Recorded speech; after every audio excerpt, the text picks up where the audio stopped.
Hermanos, buenas noches, Dios les bendiga, ¿cómo están? Es una bendición y un privilegio para mí conocerles. Agradezco grandemente al Señor la oportunidad que nos da de estar aquí en Navolato, Sinaloa, ¿verdad, hermanos?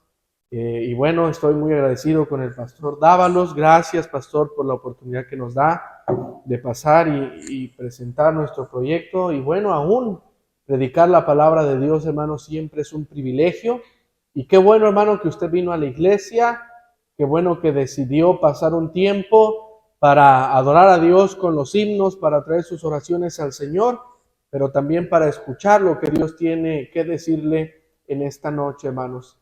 Y estén orando por nosotros, hermanos. Pues ahí está ese pequeño video de presentación. Yo sé que no podemos, ¿verdad?, en un video, pues detallar cada una de las cosas que quisiéramos decir. Pero hermanos, a mí siempre me gusta decir que lo más digno de resaltar del país de Venezuela, hermanos, es que se puede predicar la palabra de Dios. El venezolano está atento para escuchar y para recibir el mensaje de la palabra de Dios. Cuando yo estuve allá en Venezuela, Dios me dio el privilegio de ganar almas casa por casa.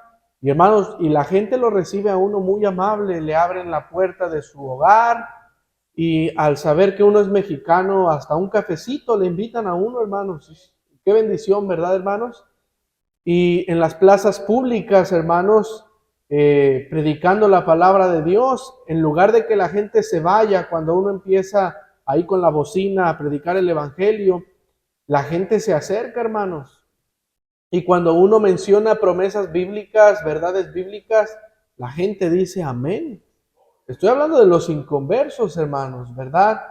Tuve el privilegio de también predicar en el ejército, hermanos, y bien atentos los soldados. El líder de ese pelotón, no sé cómo decirlo, el líder de esa zona, él me dijo, predícales la palabra de Dios como es. Dice, yo quiero que mis soldados, yo quiero que mi gente haga las cosas correctamente en las calles. Y por supuesto, hermanos, usted sabe que Venezuela está sujeto a un sistema político pues difícil, complicado, lleno de pecaminosidades. Pero hermanos, el venezolano quiere escuchar de la palabra de Dios. Entonces uno podría decir que con la situación en la que se vive en Venezuela, ellos están amargados o ellos están disgustados con Dios o resentidos. No, hermanos, todo lo contrario, todo lo contrario. Ellos tienen un corazón para el Señor. Yo sé, hermanos, que actualmente han salido algunos venezolanos y han venido aquí a nuestro país a delinquir y a hacer algunas otras cosas incorrectas, ¿verdad, hermanos? Y a veces, ¿verdad? Escuchamos, yo seguido me encuentro con gente que dice que a los venezolanos ya no los quieren en ningún lado. Y tristemente, hermanos, pues la fama de los que han venido a hacer destrozos se ha extendido en el país.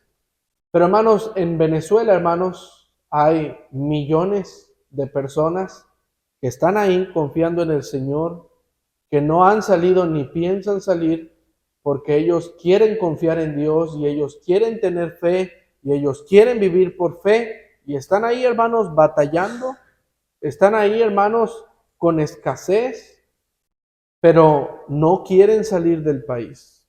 Aman su país, aman su patria y ellos quieren aprender a depender de Dios. Yo siempre les digo a los hermanos, a ese pueblo, a esa gente, es a la que nosotros queremos ir a predicarles la palabra de Dios.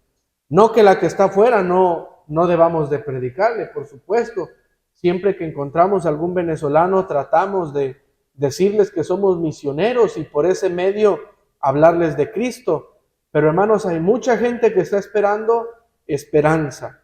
Hay mucha gente que está esperando amor, hermanos, y ese amor y esa esperanza no se la va a dar ningún partido político, ningún líder religioso, nada más Cristo, hermanos. Entonces, oren por nosotros, oren por nosotros. Dios permita que a mediados de año estemos comprando los boletos de avión y tramitando nuestras visas para poder salir al campo misionero, hermanos. Y ahí, hermanos, en la parte de atrás traemos unas tarjetitas de oración. Si usted desea tener una de estas tarjetas para estar orando constantemente por nosotros, hermano, pase ahí a la mesa, hermano, y tome una de estas tarjetitas. No tenga pena, no tenga miedo, con toda confianza, pase y pídanos alguna de esas tarjetitas. ¿Sí, hermanos? Muy bien. Vamos a abrir nuestras Biblias, hermanos, en Mateo capítulo número 28, donde tuvimos la lectura. Y también, hermanos, si usted llegara a tener alguna duda, algún comentario respecto a nuestro ministerio, respecto a Venezuela, acérquese con toda confianza, hermanos. Nada más déjeme mencionar algunos de los libritos que traemos ahí, hermanos. Ya es poquito el material que traemos en una pequeña librería. Estos libritos, hermanos, y esas Biblias que nosotros vendemos, usamos el dinero, hermanos, para diferentes cosas. Y parte de ello es apoyar la obra misionera, hermanos. Nosotros como familia apoyamos la obra misionera fielmente cada mes. Y hermanos, si usted compra alguno de esos libros o alguna de esas Biblias, está apoyando nuestra causa, hermanos, y a los misioneros que apoyamos cada mes. Este libro se titula, todos estos libros son escritos por mi pastor, son enseñanzas de mi pastor en realidad, el pastor Alejandro Córdoba. Se llama Los peligros que amenazan a los cristianos. A veces pensamos, hermanos, que nada nos va a parar, que nada nos va a detener ni desanimar. Y hermanos, entre que lo pensamos, ya estamos desanimados, ya estamos amargados, o ya no queremos nada con el Señor, porque algo llegó a nuestra vida incorrecto y no estuvimos preparados para recibirlo. Entonces, este librito habla de esos peligros. Y luego este que se llama Similitudes entre la construcción material y la construcción espiritual. Hermanos, es necesario que aprendamos a ser edificados y construir nuestra vida, nuestras convicciones, nuestras decisiones por medio de la palabra de Dios. Y para eso necesitamos saber cómo se construye un edificio, cómo se construye, ¿verdad?, una empresa o algo así. ¿Y qué dice la Biblia respecto a la construcción espiritual? Es muy similar. Y luego también este libro que se titula Celebremos la fiesta. Hermanos, las fiestas judías tienen algunos símbolos, ¿verdad?, algunas señales que se vinieron a cumplir en nuestro Señor Jesucristo. La palabra de Dios no enseña que nosotros debemos celebrar esas fiestas. Entonces, para que a usted se le quiten algunas dudas respecto a las fiestas judías y el verdadero significado de las fiestas judías, lea este pequeño librito, hermanos. Y luego este otro librito que se llama Héroes Anónimos. Hay en la historia y en la Biblia, hermanos, algunos personajes que se nos menciona lo que hicieron, pero no se nos menciona su nombre. Y es importante, ¿verdad?, recordar lo que hicieron y cómo marcaron la historia, hermanos, y animarnos por medio de eso. Y luego este que se llama Los pecados de Belsasar. Este personaje es un rey que está ahí en la Biblia, que cometió una serie de pecados que lo llevaron a su desgracia y que bien usted y yo pudiéramos estarlos cometiendo. Entonces, hermanos, acérquese a esa librería y si usted puede comprar algo y tiene el deseo de leer, hermano, con toda confianza, acérquese, hermanos. Muy bien. Mateo capítulo número 28, versículos 19 y 20, por favor. Mateo capítulo 28, versículos 19 y 20. Bueno, no tengo aquí cómo medir el tiempo, hermanos. Alguien hágame una señal ya cuando me haya pasado, hermanos. Aquí está la media, ¿verdad? Apenas. Yo nada más le sé a los digitales. Y luego ese es trae los números ahí, romanos, hermanos. Híjole, tantito, pero ahora sí me pusieron a sudar, hermanos. Cuando la grande esté arriba, ya, ¿verdad? Muy bien. ¿Sí, hermanos, o no? ¿Cuándo es entonces? ¿Sí, no? Sí, porque es media hora. Van a ser las 7, ¿no? 7:30. Entonces, a las 8. O le damos hasta las 9, pastor. Muy bien. Yo estoy acostumbrado a tener ahí el cronómetro, hermanos, más fácil. Entonces, bueno, hermanos, Dios me llamó a predicar, no a aprender a ver la hora en esos relojes. Dice la Biblia, hermanos, por tanto, id y haced discípulos a todas las naciones, bautizándolos en el nombre del Padre y del Hijo y del Espíritu Santo, enseñándoles que guarden todas las cosas que os he mandado.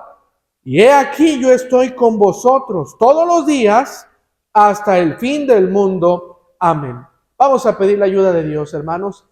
Padre eterno, te pedimos en esta hora, Señor, te pido, Señor, particularmente que me limpies, mi Dios, que permitas que yo pueda ser usado por ti, Señor, en esta hora, que tu palabra pueda penetrar en lo más profundo de nuestras mentes, que tu Santo Espíritu pueda convencernos, mi Dios, de cualquier cosa que tenga que hacerlo, y que nos lleves, mi Dios, a tomar decisiones que enaltezcan y glorifiquen tu bendito nombre.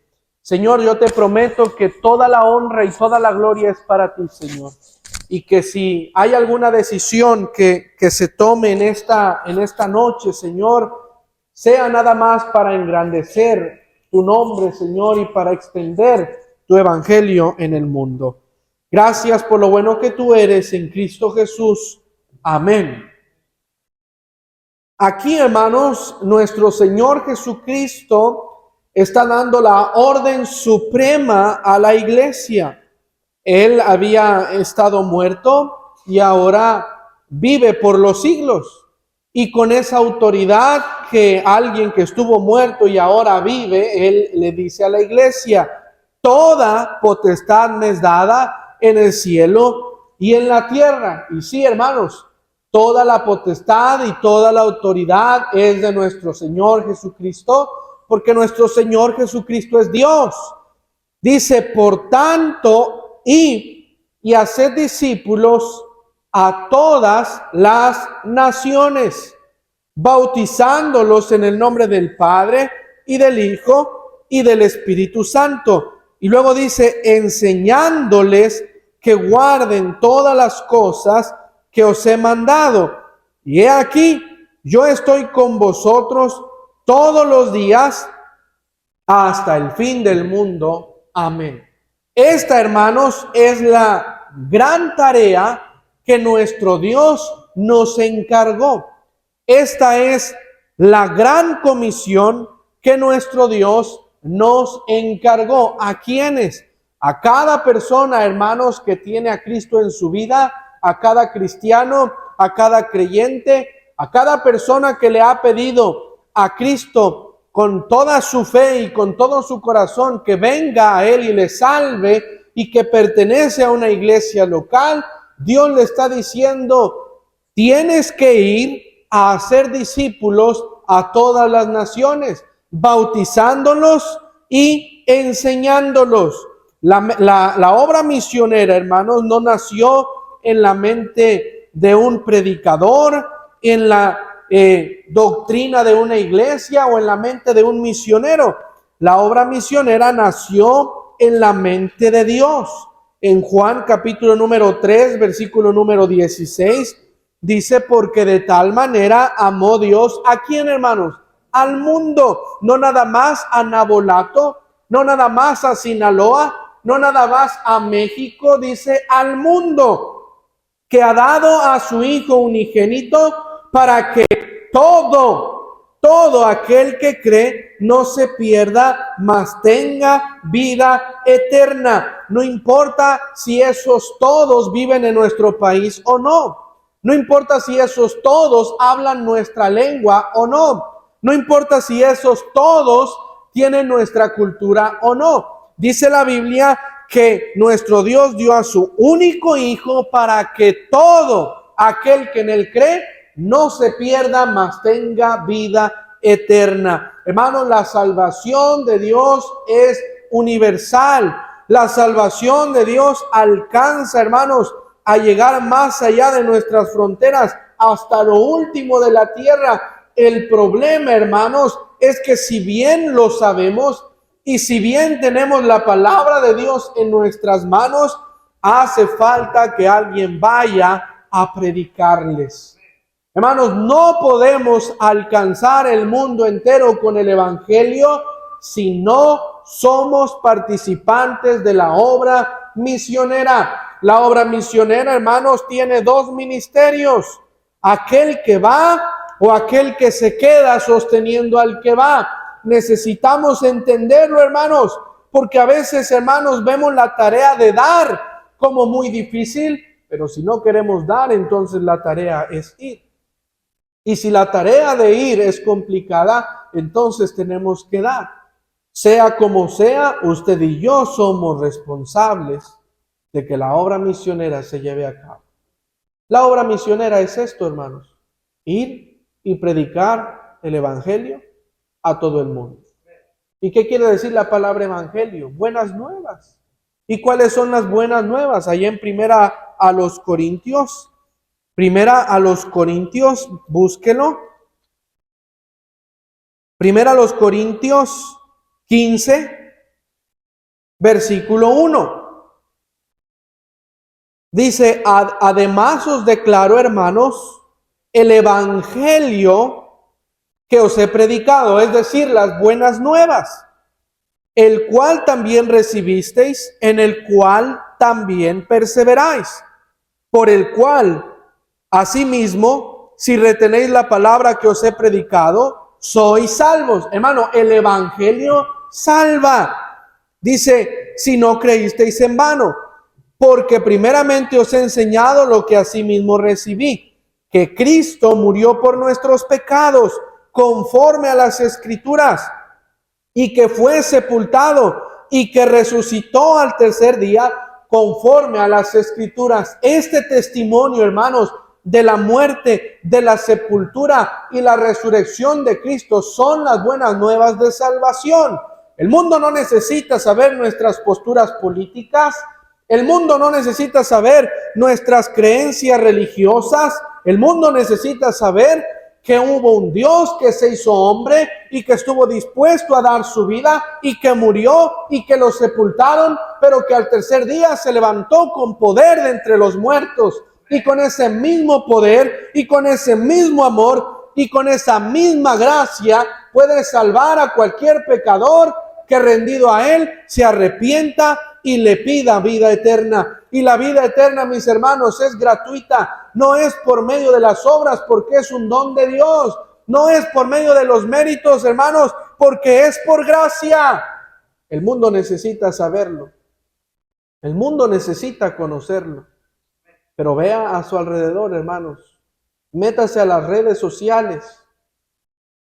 Y digo eso porque nos la pasamos metidos ahí, hermanos. Y nos vamos a dar cuenta que cada día, hermanos, la inmoralidad se hace más presente. Se presenta de una manera más atractiva e indiscriminada. Los grupos neoliberales que se levantan en contra de la Biblia, hermanos, cada día tienen más seguidores, cada día tienen más peso en la sociedad y cada día están acaparando, hermanos, a la educación, a los medios de comunicación. Están llegando directamente a nuestros hogares. El mundo necesita saber, hermanos, del Evangelio.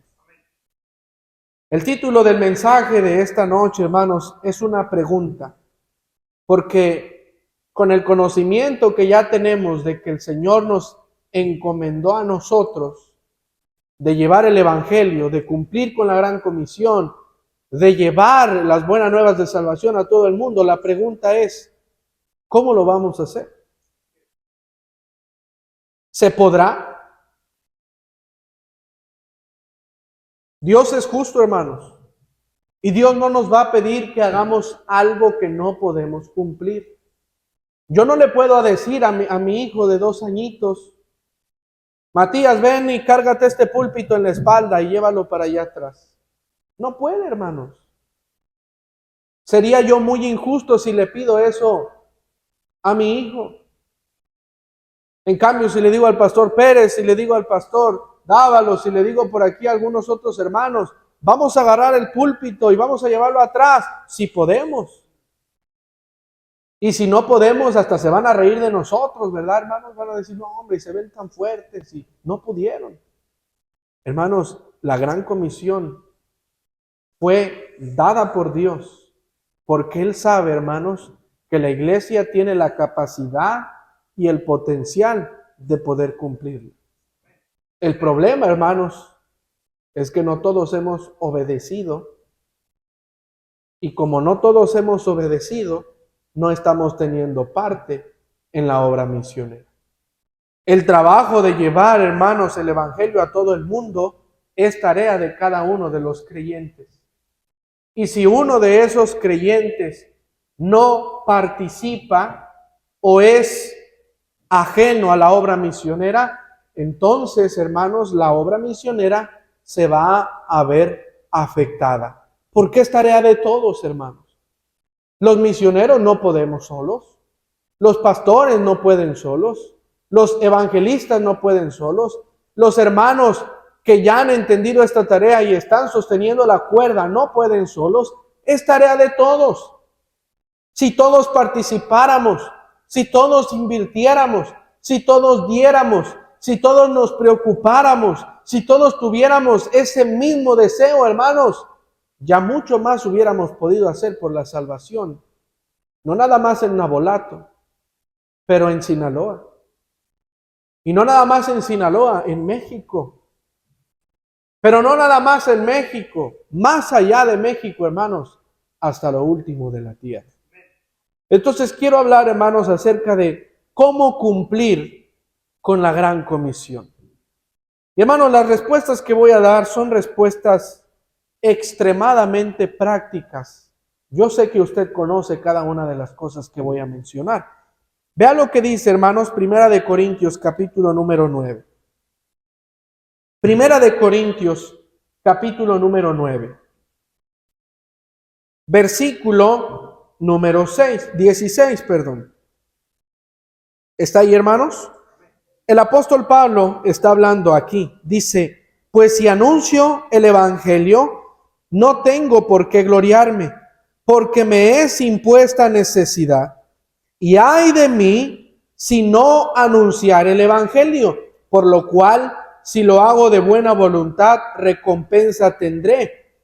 Pero si de mala voluntad, la comisión me ha sido encomendada. Si hay un digno ejemplo, hermanos, a destacar de un gran predicador, de un gran misionero, de un gran mensajero, hermanos, de los tiempos bíblicos, es el apóstol Pablo. Y el apóstol Pablo está diciendo aquí, si anuncio el evangelio, no tengo por qué gloriarme. No tengo por qué enaltecerme. Da la respuesta. Dice, porque me es impuesta necesidad. El apóstol Pablo, hermanos, no veía la predicación del evangelio como algo que se le tuviera que recompensar o una razón por la que se le debería de reconocer o de alabar. Él decía, es una necesidad. ¿Sabe cómo vamos a cumplir con la gran comisión, hermanos? En primer lugar, tenemos que entender que la predicación del evangelio es una necesidad. No es, hermanos, un capricho de una iglesia, no es un capricho de un pastor o de un misionero. Hermanos, es una necesidad que el mundo tiene porque el mundo está perdido, y es una necesidad que el cristiano tiene porque el cristiano se le ha confiado el evangelio. Un día, hermanos, a usted y a mí alguien nos predicó. Un día a usted y a mí alguien nos habló del infierno, nos habló del cielo, nos habló de lo que Cristo había hecho por nosotros y nosotros lo creímos, ¿verdad que sí? Entonces dice la Biblia, hermanos, en 2 Corintios capítulo 4, versículo número 13, que si creemos, entonces, hermanos, deberíamos de estar predicando la palabra de Dios. Primera a los Corintios, capítulo 4, versículo número 13. Y que ando un poquito perdido. No, tampoco es eso, hermanos. Le voy a decir a mi esposa que no me ande haciendo esto. Segunda a los Corintios, capítulo 4, versículo 13. Discúlpenme, hermanos. Dice, pero teniendo el mismo espíritu de fe conforme a lo que está escrito, creí, por lo cual hablé, nosotros también creemos, por lo cual también hablamos. Lo que el apóstol Pablo está diciendo aquí, hermanos, es que el resultado natural de creer en el Evangelio es predicar el Evangelio. Si yo creí, si yo estoy convencido de la muerte, la sepultura, la resurrección de Cristo, y yo le he pedido a Él que venga a mi corazón, y ahora yo estoy 100% seguro de que el día que muera voy a ir a su presencia. Si yo creo en el infierno, si yo creo en el cielo, si yo creo en sus promesas, si yo creo en la Biblia, si estoy 100% convencido, entonces voy a hablar de eso, hermano. Hermanos, deme una persona convencida de lo que cree y yo le voy a dar a una persona que va a la muerte antes de negar lo que cree. Hubo personas, hermanos, en la antigüedad a las que frente a ellos mataron a sus hijos, hermanos.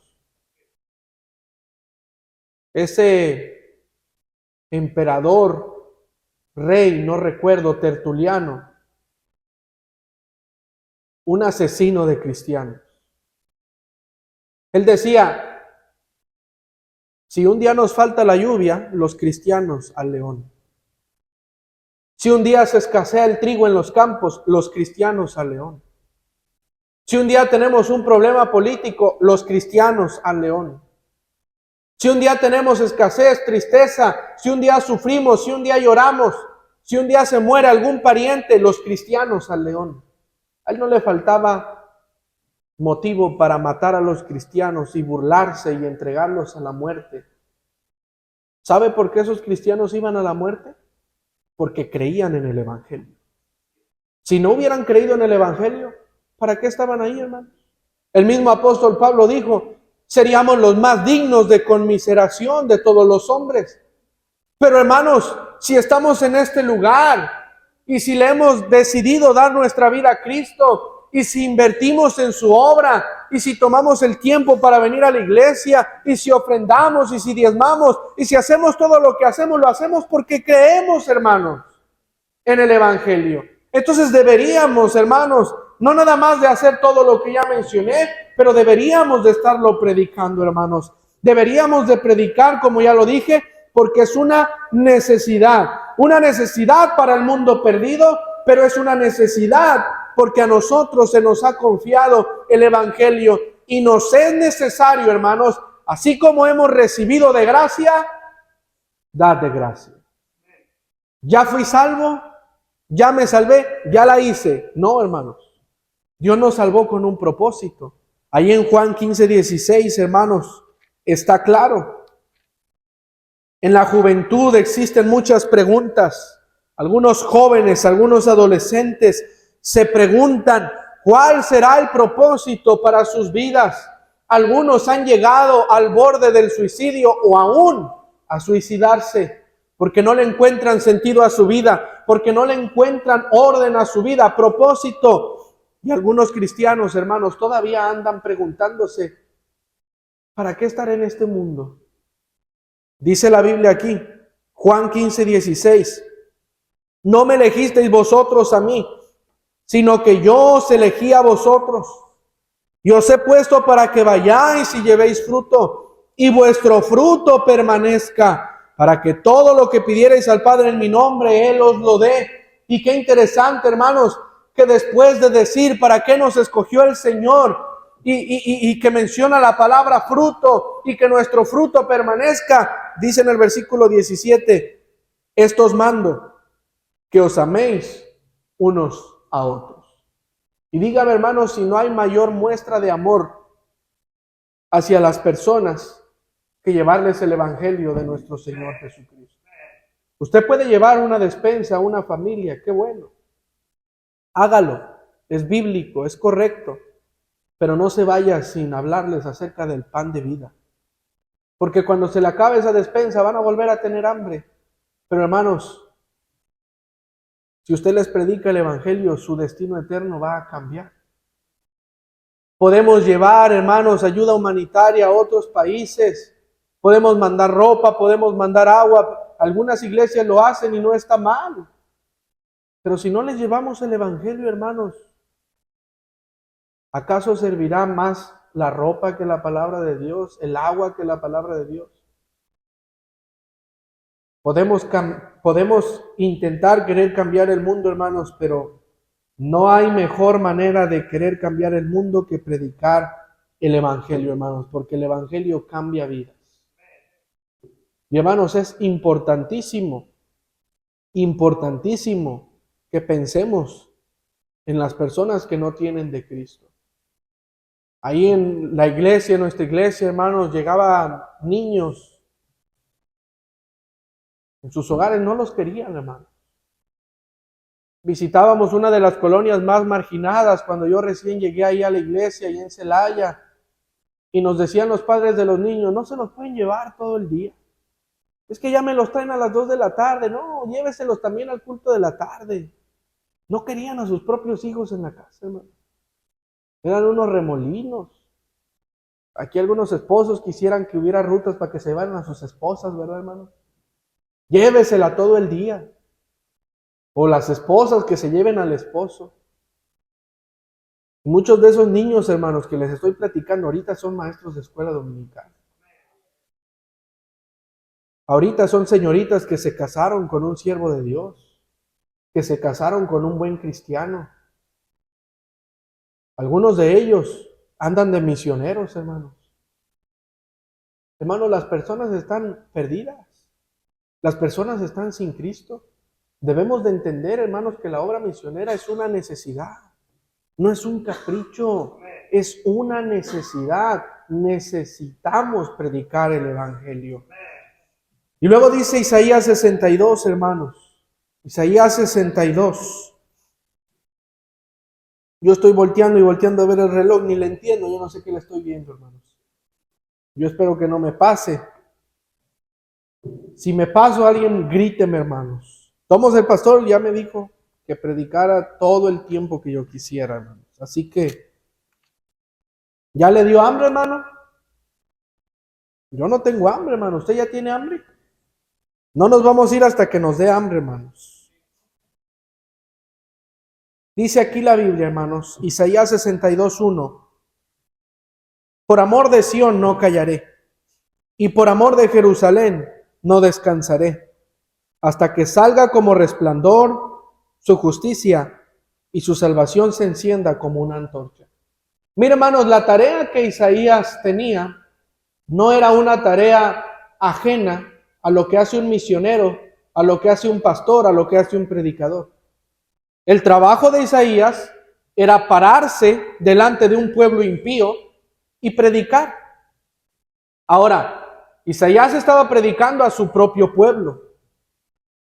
Uno podría decir, bueno, pues era el pueblo de Dios. Qué difícil tiene predicar al pueblo de Dios. Si usted lee la Biblia, particularmente Isaías, Jeremías, Lamentaciones, se va a dar cuenta que el pueblo de Dios estaba viviendo, hermanos, peor que un pueblo pagano. Y el trabajo de Isaías era pararse delante de ese pueblo que no quería nada con Dios y decirle, si no te arrepientes, Dios te va a destruir. De hecho, hermanos, la predicación de Isaías fue tan agresiva, fue tan repugnante para el pueblo, que la tradición judía dice que a él lo mataron, lo aserraron por la mitad, porque no podían soportar escuchar el juicio de Dios que iba a venir sobre ellos. Y el juicio vino.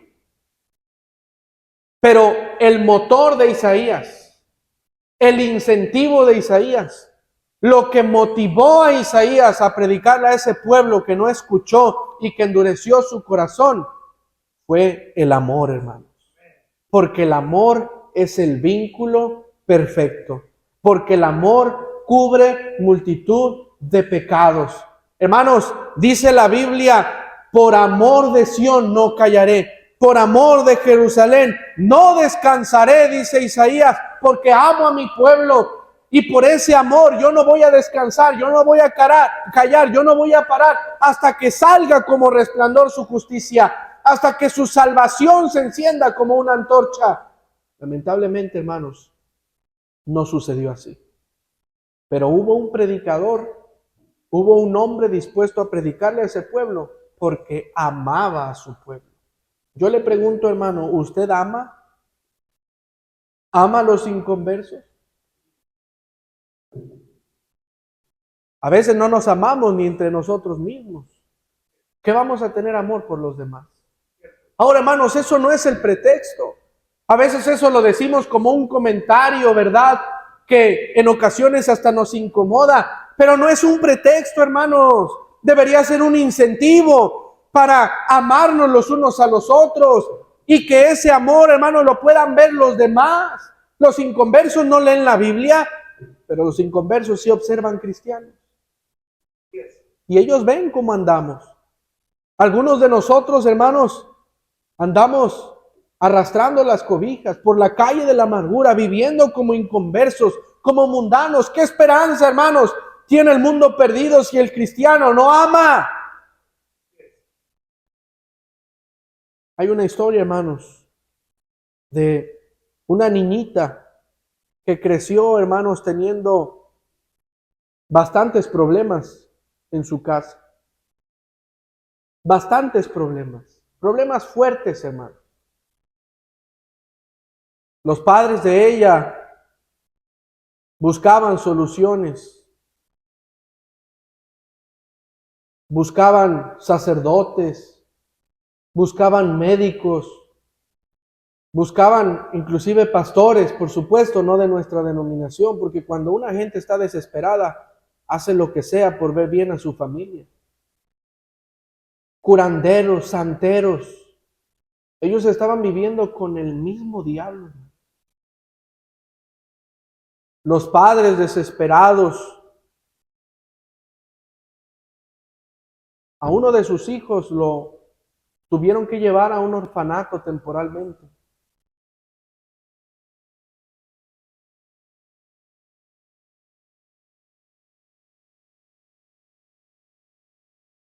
No sabemos qué sucedió en ese lugar, pero nada bueno. Esa niñita se preguntaba, ¿quién podría amarla en medio de tanto dolor?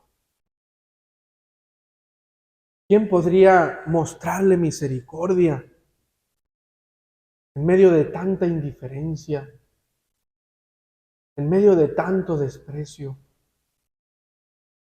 Los problemas hacen que los padres les quitemos la atención a nuestros hijos. No debería de serlo, pero lo hacemos.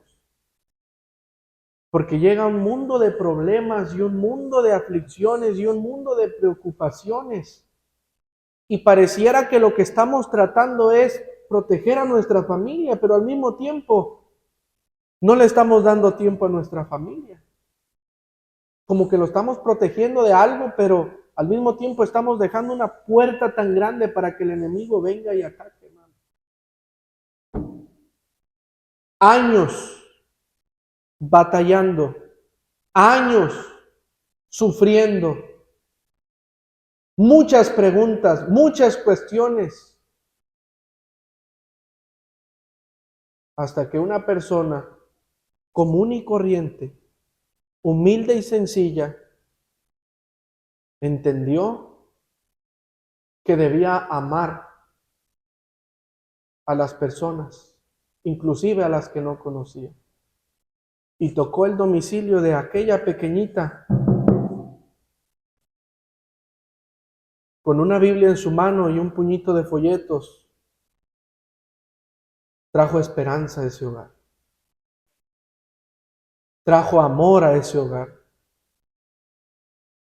Trajo salvación a ese hogar.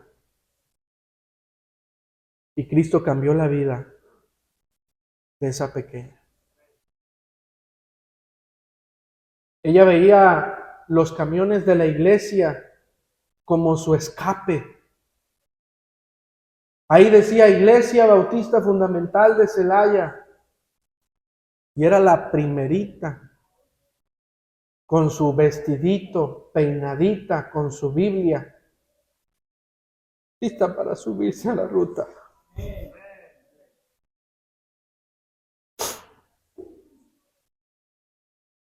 Porque hubo alguien que amó, hermanos. La persona que guió a los pies de Cristo a esta familia ya no está. Pero mientras vivió, llevó amor y esperanza, hermanos, por medio del Evangelio de Cristo. Esa niñita es mi esposa, hermanos.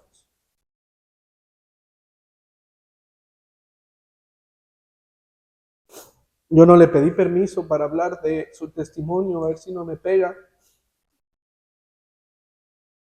Pero hermanos, si tan solo pensáramos en el impacto que podemos tener en la vida de alguien, hermanos. A veces vemos a los niños y los menospreciamos como si no tuvieran valor. Hermanos, ellos son los próximos misioneros. Ellos son los próximos pastores. Ellos son los próximos siervos de Dios. Los próximos maestros. Hermanos, y si no les predicamos, dígame quién les va a traer esperanza. Si no les tenemos compasión, dígame quién les va a tener compasión, quién les va a amar, quién les va a mostrar, hermanos, que hubo un hombre que dejó todo para dar su vida en la cruz del Calvario. ¿No lo van a hacer los mormones? ¿No lo van a hacer los testigos de Jehová? No somos nosotros, hermanos, los que tenemos la verdad, los que tenemos la palabra de Dios, los que nos jactamos de conocer. Ay, ese es Pente, mira, yo sí tengo la sana doctrina. Pues háblele de Cristo, mi hermano, para que se convierta, para que venga a la iglesia, para que conozca de la palabra de Dios.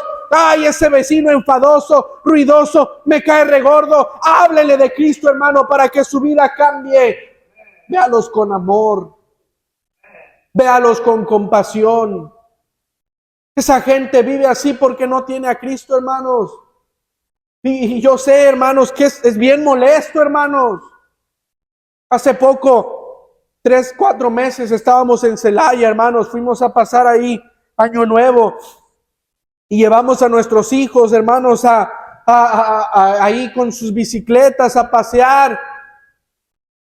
Y un par de bigotones besándose, hermanos. Híjole, hermano.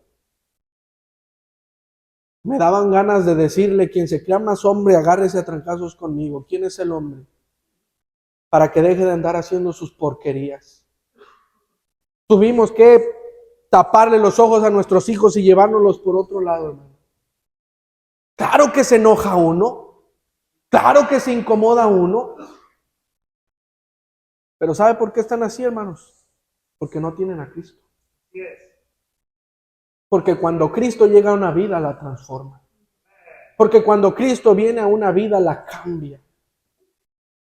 Pero sin amor y compasión, no se puede hacer nada. ¿Alguien tuvo amor y compasión por usted? ¿Ya no se acuerda quién dio su vida por usted? ¿Quién entregó su tiempo por usted? ¿Quién le llevó el evangelio? ¿Acaso no está agradecido con él, mi hermano? Por ese agradecimiento deberíamos de estar llevando el evangelio a todo el mundo. Por último, hermanos, vea lo que dice Tercera de Juan, por favor. ¿Cómo recuerdo, hermanos, a el hombre que invirtió en nosotros? Ni siquiera era bautista, hermanos. Ni siquiera. Era un hombre que después mi familia y yo conoceríamos la verdad y conoceríamos el evangelio. Pero ese hombre, hermanos, estuvo con nosotros en una de las situaciones más difíciles que nosotros como familia pudiéramos experimentar. Se llamaba Luis Chávez. Yo no sé si todavía viva o no. Invirtió en mí, invirtió en mis hermanas, nos recogía, nos llevaba a la iglesia, nos regalaba Biblias, nos predicaba la palabra de Dios, nos visitaba en nuestra casa. Hermanos, no pedía nada. Iba con todo el amor. Mi papá muchas veces lo corrió de la casa. Muchas veces él pudo haber tenido el pretexto perfecto para no pararse en nuestro hogar. Pero él decía, por lo menos déjeme llevar a sus hijos, hermano, le decía a mi papá.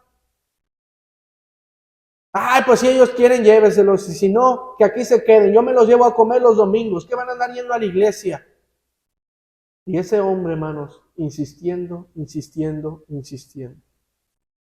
Y ahora míreme, hermano, no soy el mejor. Tengo muchas limitaciones. Mire, no sé leer esos relojes. ¿Usted cree que soy muy bueno que digamos? No. Pero hubo un hombre que invirtió en mi vida, hermanos, y en la de mi familia, y que no cobró un solo peso. Tenía amor por nosotros. Y ahora podemos decir, hermanos, que aquí andamos echándole ganas para poder hacer algo para el Señor, aunque sea en una mínima porción. ¿No deberíamos, hermanos, todos hacer lo mismo? Mire lo que dice la Biblia, hermanos, tercera de Juan, capítulo, solamente tiene este capítulo, ¿verdad? Versículo 5 en adelante, dice, amado, fielmente te conduces cuando prestes algún servicio a los hermanos, especialmente a los desconocidos, los cuales han dado ante la iglesia testimonio de tu amor, y harás bien en encaminarlos para, como es digno de su servicio a Dios, para que continúen su viaje, porque ellos salieron por amor del nombre de Él, sin aceptar nada de los gentiles. Nosotros pues debemos acoger a tales personas para que cooperemos con la verdad. ¿Sabe cómo vamos a poder cumplir con la gran comisión, hermanos? Invirtiendo en misiones, invirtiendo en la obra misionera. Hermanos, cuando entendamos, hermanos, que debemos de invertir en la obra misionera, nos vamos a dar cuenta, hermanos, que desde donde estamos, desde donde nos encontremos, podemos impactar otros lugares. Usted y yo, hermanos, no podemos ir a Ecuador, no podemos ir a Honduras, no podemos ir a Venezuela, no podemos ir a África, no podemos estar allá y aquí al mismo tiempo. Pero con la obra misionera sí podemos. Porque la obra misionera nos conecta con las almas del mundo entero, hermanos. La obra misionera nos lleva a lugares en donde no podemos estar. La obra misionera hace que influenciemos personas a las que nunca vamos a conocer. Yo no conozco a las personas que están siendo salvas en Honduras. Yo no conozco a las personas que están siendo salvas en Yucatán. A las personas que están siendo salvas en Ecuador. Yo no las conozco. Yo no conozco a las personas que están siendo salvas en Venezuela. Pero yo puedo tener impacto en esas almas aún sin conocerlas. Porque esto no se trata de reconocimiento. Esto no se trata, hermanos, de que nos enaltezcamos, sino de que hagamos algo para que aquellos que no tienen a Cristo un día escuchen las buenas nuevas de salvación. Y allá en la eternidad, hermanos, nos vamos a dar cuenta del impacto que habremos tenido si somos fieles invirtiendo en misiones. O también nos vamos a dar cuenta, muchos de nosotros, hermanos, que lo único que hicimos fue desperdiciar, malgastar, malinvertir. Y hermanos, qué triste va a ser para nosotros. ¿Por qué no le decimos al Señor, Señor, ayúdame a entender que no es necesario que me reconozca, que no es necesario que yo conozca los lugares donde voy a invertir? Lo único que es necesario es que yo entienda que yo debo de predicarles a aquellas personas. Y con eso basta. Si usted entiende esto, hermano, no va a haber nada que lo pare para que usted siga adelante. Impactando aquí, en Navolato, porque esta es su responsabilidad directa. Su patria, su pueblo, su gente. Pero llevando el evangelio a otras partes. A lo mejor usted nunca va a poder ir presencialmente a esos países, pero sí va a poder dejar una influencia en aquellos lugares. Vamos a orar.